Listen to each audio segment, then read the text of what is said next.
नमस्कार. मी डॉक्टर विकास नरेंद्र डायक निंबाळकर आणि आज तुमच्या सगळ्यांसाठी जे पुस्तक घेऊन आली आहे ते आहे निळ्या डोळ्यांची मुलगी शिल्पा कांबळे. हे जे पुस्तक आहे मी कधी ऐकलं नव्हतं ह्याच्याबद्दल किंवा माहीतही नव्हतं किंवा कुणाशी बोलले नव्हते, परंतु याचं जे मलपृष्ठ आहे त्याच्यावर जे लिहिलं आहे ते वाचून मला असं वाटलं की हे पुस्तक मी वाचायला हवं. तर काय लिहिलं आहे ते सांगते. प्रिय मार्क्स, तू मला ओळखत नाहीस पण मी तुला ओळखते. तुझा जन्म जर्मनीचा, वंशाने ज्यू, जेनी बायको, एंजल्स मित्र आणि हेगेल गुरु ही तुझी जुजबी माहिती. आता माझ्याबद्दल ऐक.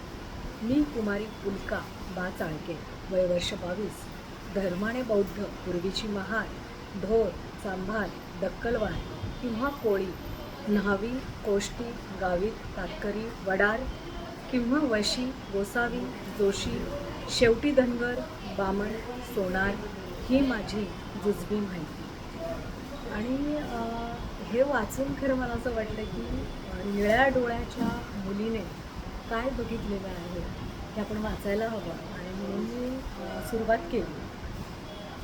तर समर्पण पत्रिका जी आहे ती पण खूप सुंदर आहे. कादंबरी ही जी अर्पण केलेली आहे मला खस्ता खाऊन जगायला लायक बनविणाऱ्या माझ्या आईला आणि तिला मदत करणाऱ्या असंख्य हातांना.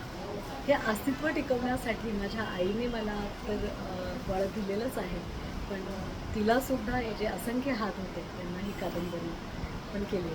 छान आहे. प्रिय सुबी, डायरीचं नाव या मुलीने सुबी ठेवलं आहे आणि सुबीला ती सगळं तिच्या दैनंदिन जीवनात जे घडत जातं ते सांगत जाते. नंतर वेगवेगळी कॅरेक्टर्स तिच्या आयुष्यात येतात.